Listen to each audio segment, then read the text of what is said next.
Father, Son, and Holy Spirit. Amen. Angel of God, my guardian dear, to whom God's love who meets me here.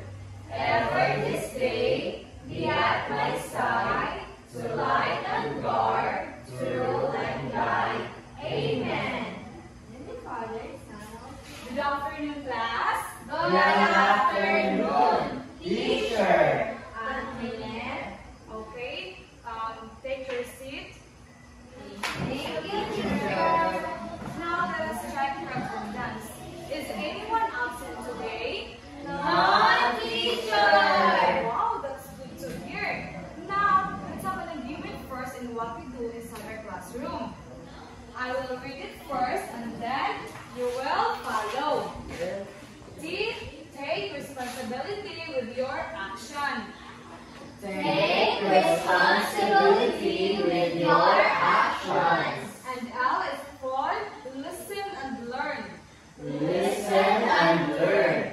And E for engage actively in group activity.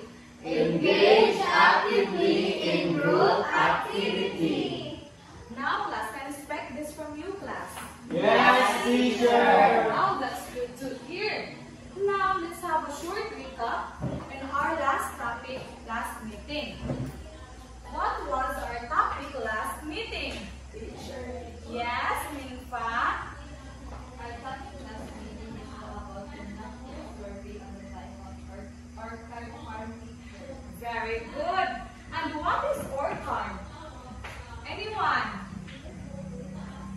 Anyone from the class? Teacher. Yes, Jerica? Orchard is a portion of land that's full of trees or not trees. It is also known as a fruit farm. Very good. Fruit farm or the orchard is the same. And it is a portion of the land that's full of trees or not trees. Now, for you to know if you really understood our topic last meeting, I have here a word net. All you have to do is to click the letter of the correct answer. Do you understood? Yes, teacher. Okay. For question number 1, this is the type of orchard that emphasizes on manufacturing seeds to be sold for profitable purposes. Yes, Madeline? Come here in front and click the correct answer. My answer is letter C.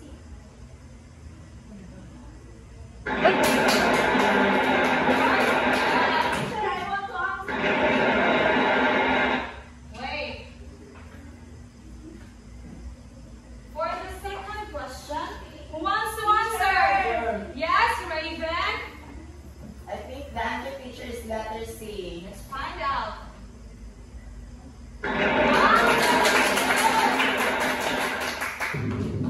And for the third question, who wants to answer? Yes, Buju? Teacher, for me, it's letter A, teacher. Let's find out.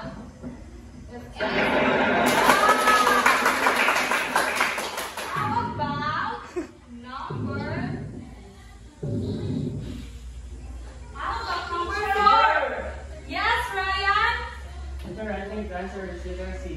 Letter C? Okay, let's find out.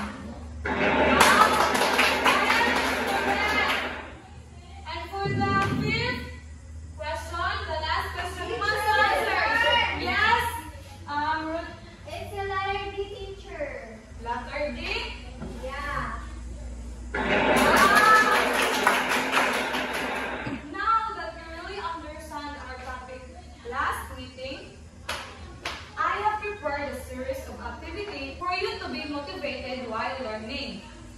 So, the first activity this afternoon, this activity is called Grafting Space with a Twist. So, I will divide the class into 2. This will be the group 1 and this will be the group 2. Bojo and Rodeline and Raven will be the group 1 and these 4 pupils will be the group 2. Okay. All you have to do, can you read the instruction, class? Grafting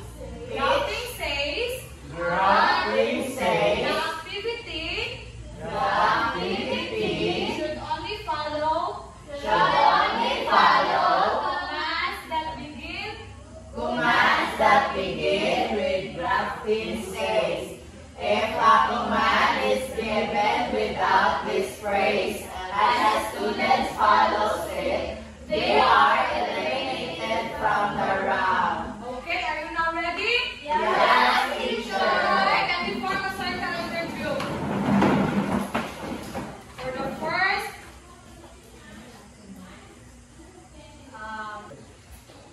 okay, graphic say insert the shun. 1, 2, 3, 4, 5. Okay, how about the group 2? Very good. And also group 1. And for the second, dance like a drafting tree in the wind. Dance like a drafting tree in the wind. Okay, very good. Freeze like a tree in the winter. Freeze like a tree in the winter. Group 2 got the correct one. Like a tree. Where's your tree? We have no branches. Ah, okay. For the last one.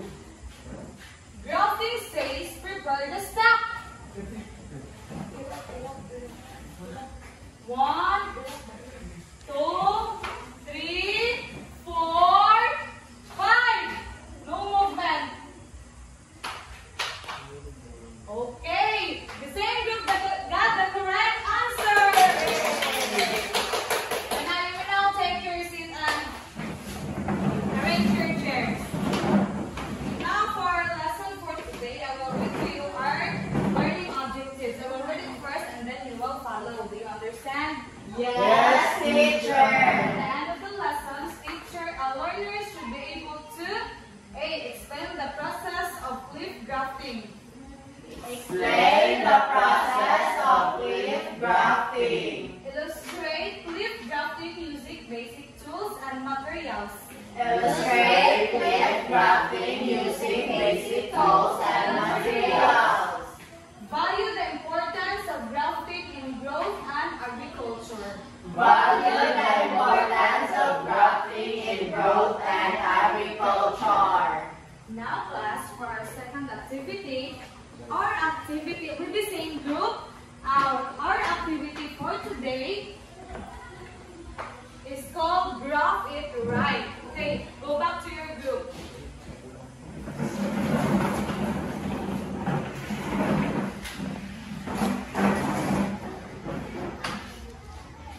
So, I have here an illustrated cards showing the different steps out of order about leaf grafting.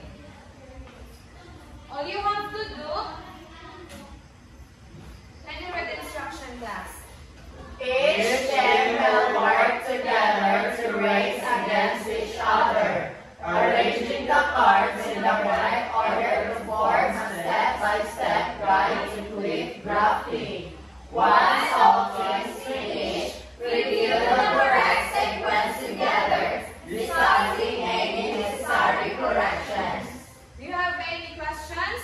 No? None, teacher. Okay. Here is your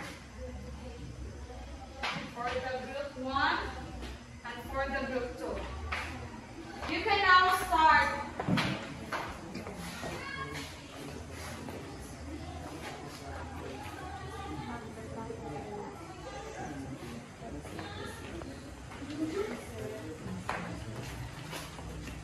You can paste your answer on the board. We're done, teacher. Okay, can you paste your welcome speech?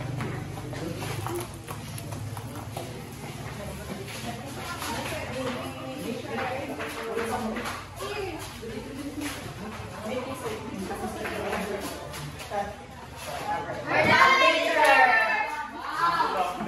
Group 1, finish the work first.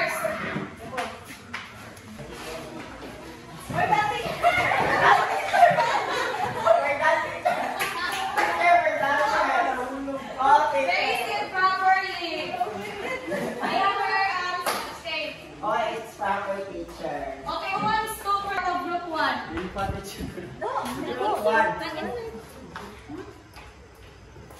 Sige na. Okay, group 1.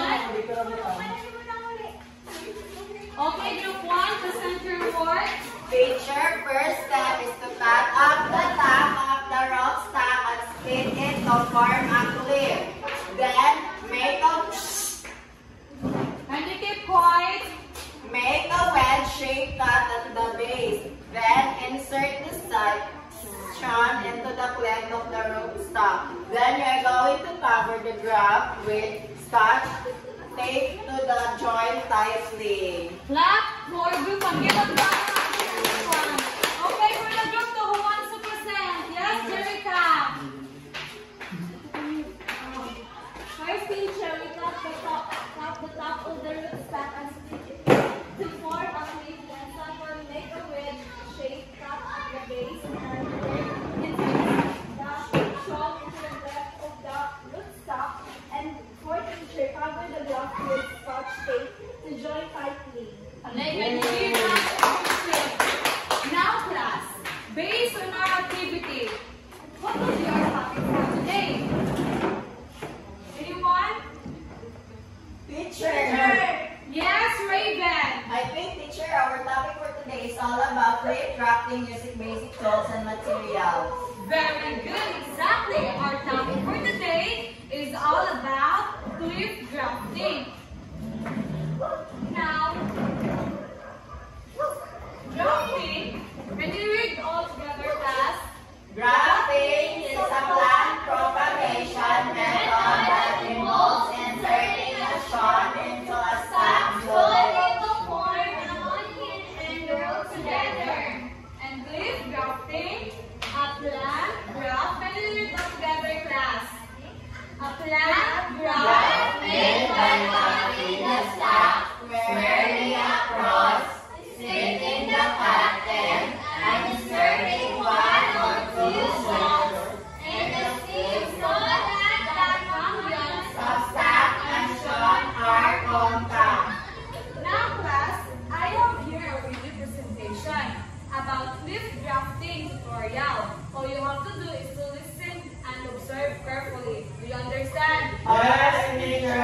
Because afterwards, teacher me will ask you a question. Students, welcome to our video tutorial on drafting advanced vegetables. Drafting is fascinating and effective technique for propagating trees and fruit-bearing plants. It allows us to combine the desirable traits of two different plants, resulting in a stronger and more productive vegetable. There are 4 types of drafting. First is the drip drafting, Second is the side drafting, and the third is the tunnel drafting. and the last one is the cliff drafting. But today, we will be focused on cliff drafting, a common and successful method for drafting eggplant vegetables.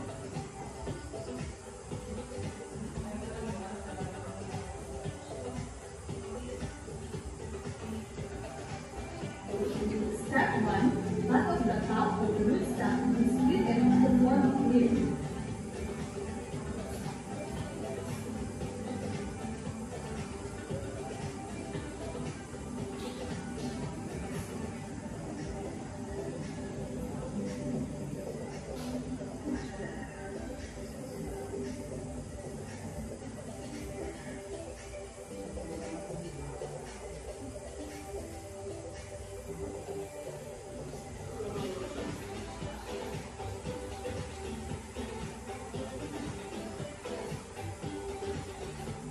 Drafting is a wonderful technique for propagating trees and fruit-bearing plants.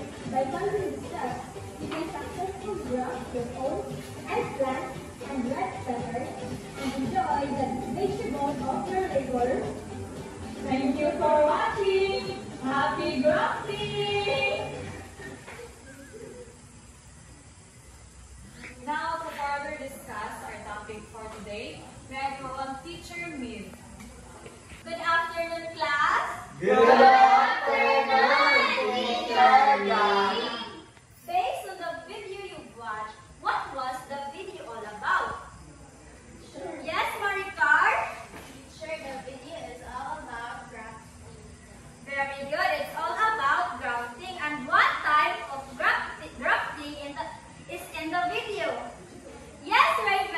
The teacher is left drafting, left. Very good, Raven. To know if you really understand the video, I have here a activity. And I want 3 students to volunteer to answer.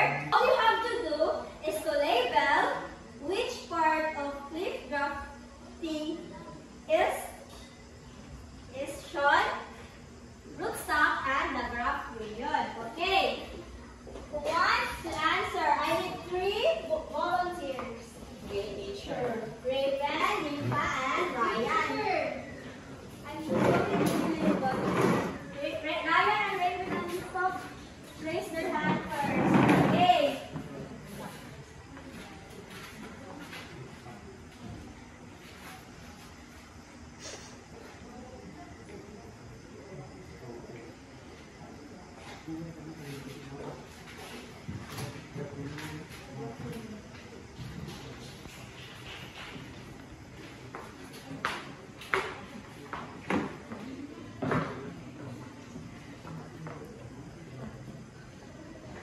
Is their answer correct, class? Yes, teacher.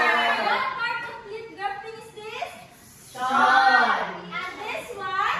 Rootstock. And this one? Graph union. Very good, class. All of you got the correct answer. Now,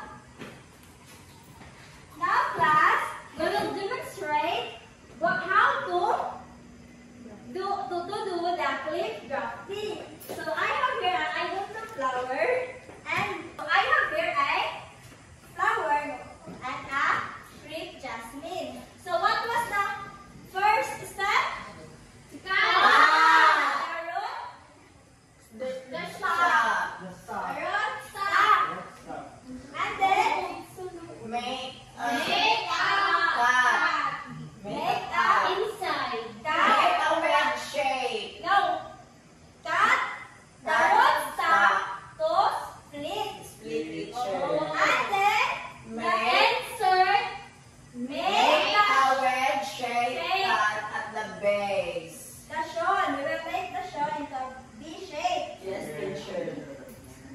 And after that, Insert insert the shawl into into the the cleft cleft of the rootstock. and then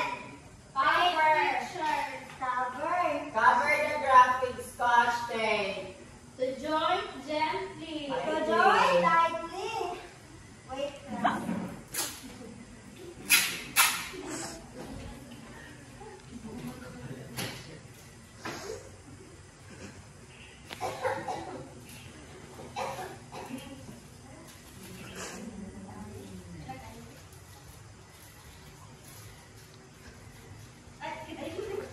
Demonstrate how to do the cliff drafting.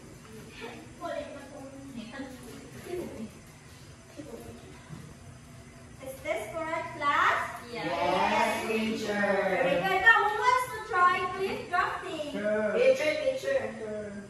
Maricardo teacher. Maricardo, you want to try? With the help of Judeline teacher. Okay. Yeah. So, coming from Judeline and Maricar. Face here. Because it is a big baby.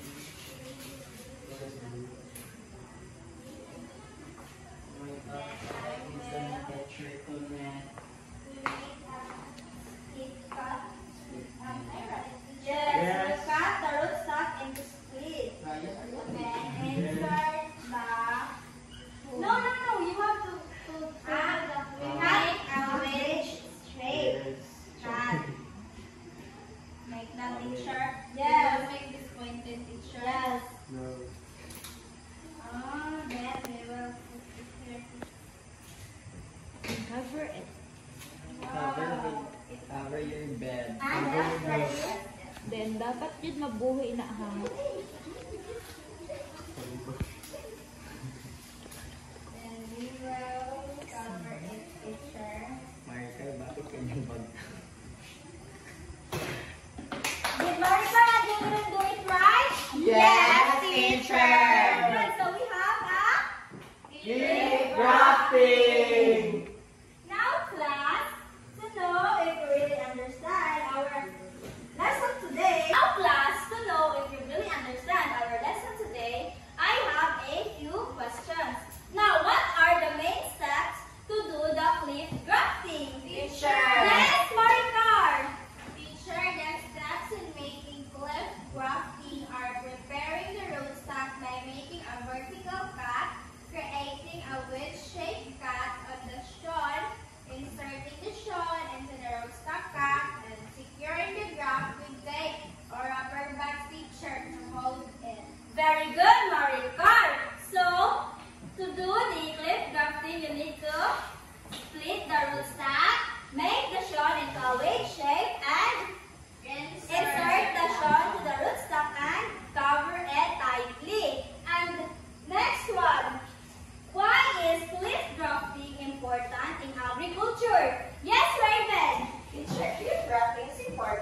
that might not grow well from seed. Very good, Raven. So it is important to know the cliff grafting. And the last question is,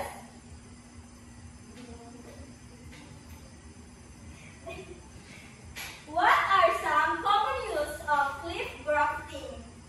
Teacher. Yes, Jubilee? Grafting is commonly used for fruit trees like apples and pears, teacher, to improve yield, disease, and resistance. It also teacher used for roses and other teacher ornamental plants to create beautiful varieties that are more resilient, teacher. Very good, Jubilee. It is important to do the cliff grafting. And also, class, remember that doing the cliff grafting at home, you need to have a guidance, and also doing it at school. Okay. Yes. Yes, teacher. Now, for our last activity, I have here a worksheet. All you have to do is to please read the direction, class. Read the following question. Encircle the right answer. Okay.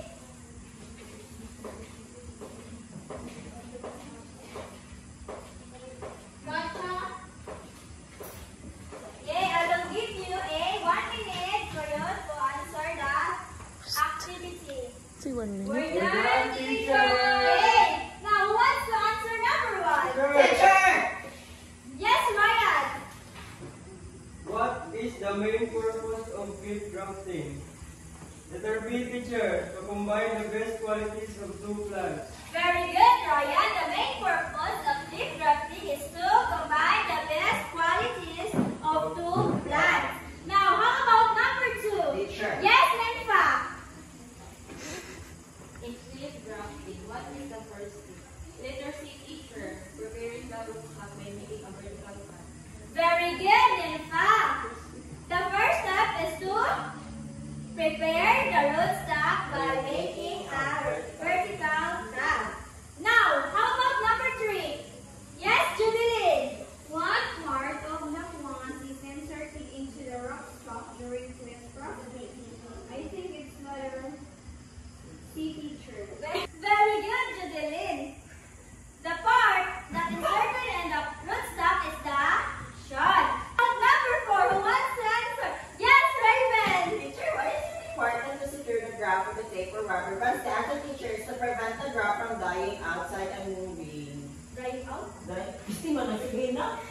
Very good, Raven. To secure the graft with tape or rubber bands, it is to prevent the graft from drying out and moving. Now, who wants to answer number 5? Yes, Maricar. Which of the following is a common use of grafting in agriculture? Letter B, teacher. Combining plants to improve fruit quality. Very good, Maricar. The answer is letter B, combining